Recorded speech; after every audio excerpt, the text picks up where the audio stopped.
C'est la ruée vers les médailles. Oui, mesdames, messieurs, depuis le démarrage officiel des compétitions, certaines délégations commencent à bien remplir leurs vitrines alors que d'autres sont toujours à la traîne. C'est d'ailleurs notre enquête du jour. Voici le reportage. Minute après minute, les chiffres s'enchaînent. Le compteur prêt à exploser. C'est ici que la moisson des médailles est répertoriée, collectée puis publiée en temps réel sur le site internet de la 12e édition des Jeux africains, sous la supervision du chef des lieux. Les résultats sortent sur le site web, sont édictés sur le site web d'une manière instantanée. Ça veut dire quand on a la validation de la Confédération africaine, le résultat est sur le site web. Un travail qui demande beaucoup de précision, mais pas que. Pour le scoring, le COJAR a contracté une société internationale de gestion des résultats qui travaille avec une équipe de plus de 63 personnes qui sont réparties sur les sites de compétition. Ces responsables de sites de compétition rassemblent les informations après validation par la Confédération africaine et les envoient au poste de commandement ici.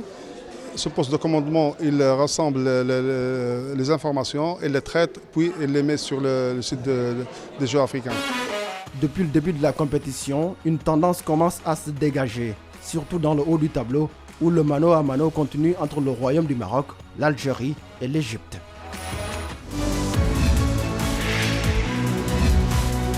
Dans la foulée donc de ce reportage, on regarde ensemble le tableau des médailles mis à jour aujourd'hui sur le site des Jeux africains Rabat 2019.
De toute l'histoire de ce rendez-vous continental, l'Égypte est la nation la plus titrée. D'ailleurs, on constate une nette domination des pays de l'Afrique du Nord comparé aux pays de l'Afrique subsaharienne. On a rencontré quelqu'un qui maîtrise l'histoire de ces Jeux africains-là. Il est camerounais, c'est le directeur technique national d'athlétisme du Cameroun, Michel Nkolo. Il a vécu 6 à 7 éditions des Jeux africains. Voici un moment d'histoire avec Michel Nkolo. C'est vrai que comparer ce qui n'est pas comparable, c'est difficile, mais on peut quand même en faire par rapport à certains plans qui soient communs à chaque édition, tels que le transport, tels que la nutrition, tels que l'hébergement. Bon, dans chaque pays dans lequel nous sommes passés, il y a eu des points positifs, des points négatifs. Dans certains pays comme au Mozambique, comme je disais, au Mozambique, nous avons eu beaucoup de problèmes par rapport à la restauration. La même chose au niveau du Congo. Par contre, et même le transport.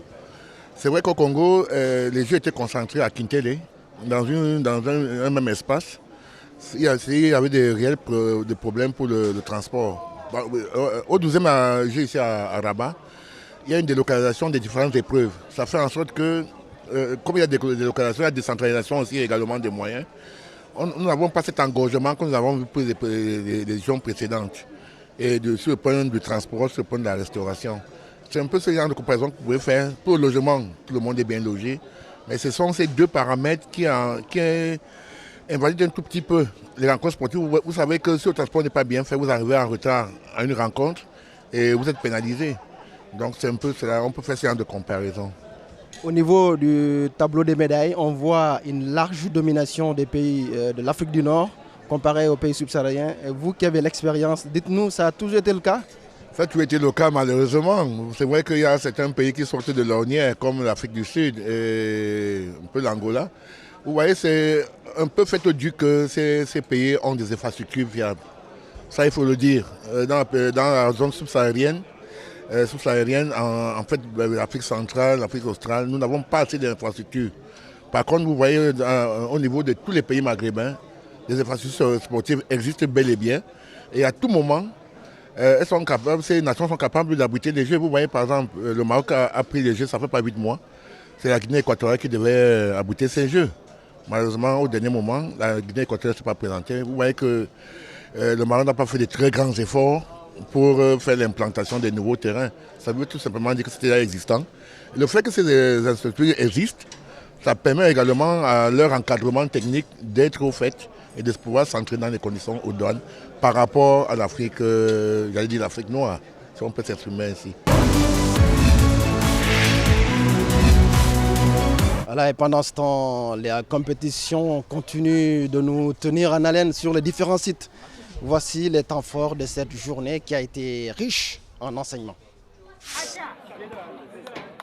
Au tournoi de beach volley, la sélection nationale masculine du Maroc a remporté la médaille d'argent, tandis que la Gambie s'est emparée de la médaille d'or après sa victoire en 2 manches lors de cette finale disputée entre les 2 nations, finale âprement disputée. Mais finalement, ce sont les Gambiens qui ont eu le dernier mot.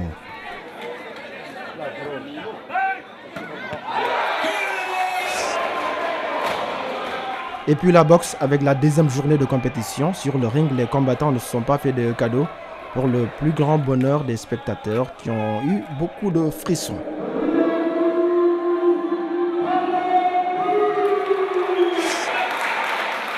Autre temps fort du jour, les affiches du tournoi de ping-pong, épreuve qui demande beaucoup de précision. Comme vous pouvez le constater sur ces images, les athlètes donc qui ont rivalisé d'ardeur.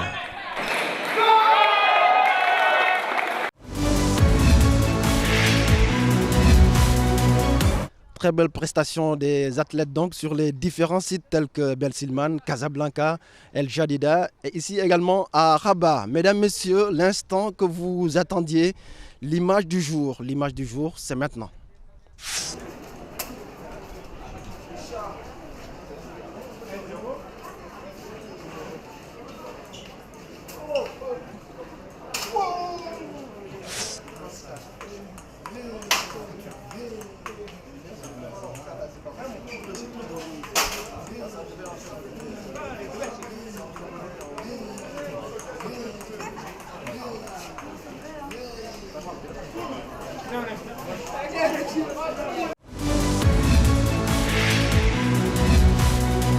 L'image du jour donc qui a été tournée ici même au village de Jeux, village qui accueille près de 4000 athlètes venus prendre part à cette 12e édition des Jeux africains. Mesdames, Messieurs, c'est tout pour aujourd'hui.